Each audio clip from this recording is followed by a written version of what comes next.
Please take a moment to read the indication and select important safety information, including the boxed warning on serious infusion-related reactions and neurotoxicity.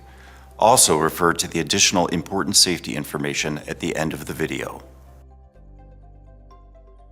Hello, I'm David Dickens, a pediatric oncologist for over 20 years. In this video, I'll address the mechanism of action of DANYELZA, the only FDA-approved therapy for high-risk neuroblastoma in the bone and/or bone marrow when response to induction or relapse therapy is incomplete. Note that incomplete response is defined as partial response, minor response, or stable disease to prior therapy. DANYELZA is a structurally distinct, humanized GD2 binding monoclonal antibody. This is important because GD2 is a disialloganglioside that is overexpressed on neuroblastoma cells. Structurally, DANYELZA's framework is 92% human and 8% murine. In vitro studies showed that the binding affinity of DANYELZA to GD2 receptor is approximately 10 times higher than that of approved chimeric anti-GD2 antibodies due to a slower off rate.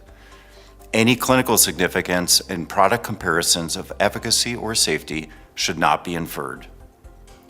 DANYELZA prompts immune-mediated cell death via two pathways, the ADCC and CDC pathways. It was shown to bind GD2 and trigger immune-mediated cell death in vitro. As an immunotherapy, DANYELZA flags neuroblastoma cells for the immune system to target and destroy, which it does via ADCC and CDC in vitro. I hope you found this video informative. To learn more about DANYELZA, you can watch the other chapters in this video series and visit DANYELZAHCP.com. Now please take a moment to view the important safety information for DANYELZA. Thank you. Indication. DANYELZA is indicated in combination with granulocyte macrophage colony stimulating factor, GM-CSF, for the treatment of pediatric patients 1 year of age and older and adult patients with relapsed or refractory high-risk neuroblastoma in the bone or bone marrow who have demonstrated a partial response, minor response, or stable disease to prior therapy. This indication is approved under accelerated approval based on overall response rate and duration of response. Continued approval for this indication may be contingent upon verification and description of clinical benefit in a confirmatory trial. Important safety information. Warning: serious infusion-related reactions and neurotoxicity. Serious infusion-related reactions. DANYELZA can cause serious infusion reactions, including cardiac arrest, anaphylaxis, hypotension, bronchospasm, and stridor. Infusion reactions of any grade occurred in 94 to 100% of patients. Severe infusion reactions occurred in 32 to 68%, and serious infusion reactions occurred in 4 to 18% of patients in DANYELZA clinical studies. Pre-medicate prior to each DANYELZA infusion as recommended, and monitor patients for at least 2 hours following completion of each infusion. Reduce the rate, interrupt infusion, or permanently discontinue DANYELZA based on severity. Neurotoxicity. DANYELZA can cause severe neurotoxicity, including severe neuropathic pain, transverse myelitis, and reversible posterior leukoencephalopathy syndrome, RPLS. Pain of any grade occurred in 94 to 100% of patients in DANYELZA clinical studies. Pre-medicate to treat neuropathic pain as recommended. Permanently discontinue DANYELZA based on the adverse reaction and severity. Contraindication. DANYELZA is contraindicated in patients with a history of severe hypersensitivity reaction to naxitamab-gqgk. Reactions have included anaphylaxis. Warnings and precautions. Serious infusion-related reactions. DANYELZA can cause serious infusion reactions, requiring urgent intervention including fluid resuscitation, administration of bronchodilators, and corticosteroids, intensive care unit admission, infusion rate reduction, or interruption of DANYELZA infusion. Infusion-related reactions included hypotension, bronchospasm, hypoxia, and stridor. Serious infusion-related reactions occurred in 4% of patients in Study 201 and in 18% of patients in Study 12-230. Infusion-related reactions of any grade occurred in 100% of patients in Study 201 and 94% of patients in Study 12-230. Hypotension of any grade occurred in 100% of patients in Study 201 and 89% of patients in Study 12-230. In Study 201, 68% of patients experienced grade 3 or 4 infusion reactions, and in Study 12-230, 32% of patients experienced grade 3 or 4 infusion reactions. Anaphylaxis occurred in 12% of patients, and 2 patients, 8%, permanently discontinued DANYELZA due to anaphylaxis in Study 201. 1 patient in Study 12230, 1.4%, experienced a grade 4 cardiac arrest 1.5 hours following completion of DANYELZA infusion. In Study 201, infusion reactions generally occurred within 24 hours of completing a DANYELZA infusion, most often within 30 minutes of initiation. Infusion reactions were most frequent during the first infusion of DANYELZA in each cycle. 80% of patients required reduction in infusion rate, and 80% of patients had an infusion interrupted for at least 1 infusion-related reaction. Caution is advised in patients with pre-existing cardiac disease, as this may exacerbate the risk of severe hypotension. Pre-medicate with an antihistamine, acetaminophen, an H2 antagonist, and corticosteroid as recommended. Monitor patients closely for signs and symptoms of infusion reactions during and for at least 2 hours following completion of each DANYELZA infusion, in a setting where cardiopulmonary resuscitation medication and equipment are available. Reduce the rate, interrupt infusion, or permanently discontinue DANYELZA based on severity, and institute appropriate medical management as needed. Neurotoxicity. DANYELZA can cause severe neurotoxicity, including severe neuropathic pain, transverse myelitis, and reversible posterior leukoencephalopathy syndrome. Pain. Pain, including abdominal pain, bone pain, neck pain, and extremity pain, occurred in 100% of patients in Study 201, and 94% of patients in Study 12230. Grade 3 pain occurred in 72% of patients in Study 201. 1 patient in Study 201, 4%, required interruption of an infusion due to pain. Pain typically began during the infusion of DANYELZA and lasted a median of less than 1 day in Study 201, range less than 1 day and up to 62 days. Pre-medicate with drugs that treat neuropathic pain, e.g. gabapentin, and oral opioids. Administer intravenous opioids as needed for breakthrough pain. Permanently discontinue DANYELZA based on severity. Transverse myelitis.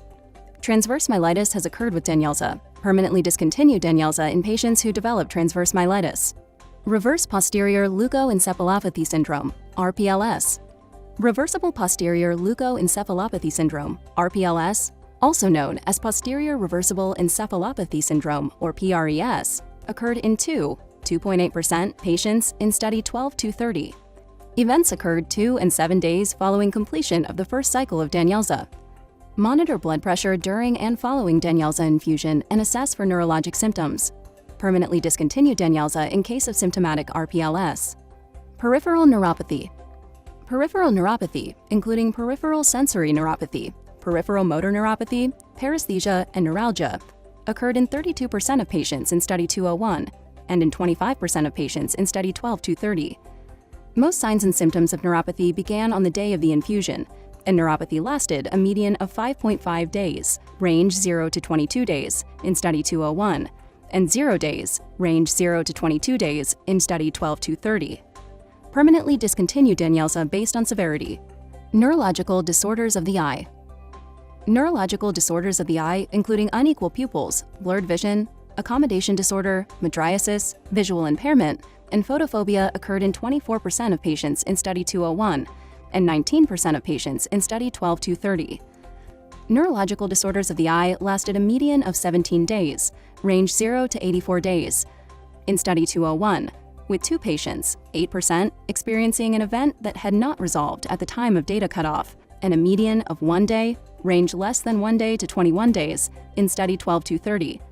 Permanently discontinue DANYELZA based on severity. Prolonged urinary retention. Urinary retention occurred in 1 patient, 4%, in Study 201, and in 3 patients, 4%, in Study 12230. All events in both studies occurred on the day of an infusion of DANYELZA and lasted between 0 and 24 days. Permanently discontinue DANYELZA in patients with urinary retention that does not resolve following discontinuation of opioids. Myocarditis.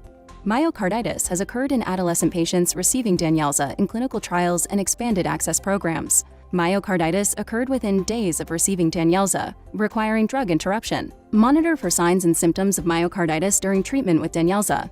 Withhold, reduce the dose, or permanently discontinue DANYELZA based on severity. Hypertension. Hypertension occurred in 44% of patients in Study 201 and 28% of patients in Study 12230 who received DANYELZA. Grade 3 or 4 hypertension occurred in 4% of patients in Study 201 and 7% of patients in Study 12230. 4 patients, 6% in study 12-30, permanently discontinued DANYELZA due to hypertension. In both studies, most events occurred on the day of DANYELZA infusion and occurred up to 9 days following an infusion of DANYELZA. Do not initiate DANYELZA in patients with uncontrolled hypertension. Monitor blood pressure during infusion and at least daily on days 1 to 8 of each cycle of DANYELZA, and evaluate for complications of hypertension, including RPLS. Interrupt DANYELZA infusion and resume at a reduced rate, or permanently discontinue DANYELZA based on the severity. Orthostatic hypotension. Orthostatic hypotension has occurred in patients receiving DANYELZA in clinical trials and expanded access programs. Severe orthostatic hypotension, including cases requiring hospitalization, have occurred. Cases occurred within hours to 6 days of DANYELZA infusions in any cycle. In patients with symptoms of orthostatic hypotension, monitor postural blood pressure prior to initiating treatment with DANYELZA and as clinically indicated with subsequent dosing. Withhold, reduce dose, or permanently discontinue DANYELZA based on severity. Embryo-fetal toxicity. Based on its mechanism of action, DANYELZA may cause fetal harm when administered to a pregnant woman. Advise females of reproductive potential, including pregnant women, of the potential risk to a fetus. Advise females of reproductive potential to use effective contraceptive during treatment with DANYELZA and for 2 months after the last dose. Adverse reactions. The most common adverse reactions in studies 201 and 12-30, greater than or equal to 25% in either study, were infusion-related reaction, pain, tachycardia, vomiting, cough, nausea, diarrhea, decreased appetite, hypertension, fatigue, erythema multiforme, peripheral neuropathy, urticaria, pyrexia, headache, injection site reaction, edema, anxiety, localized edema, and irritability. The most common grade 3 or 4 laboratory abnormalities, greater than or equal to 5% in either study, were decreased lymphocytes, decreased neutrophils, decreased hemoglobin, decreased platelet count, decreased potassium, increased alanine aminotransferase, decreased glucose, decreased calcium, decreased albumin, decreased sodium, and decreased phosphate.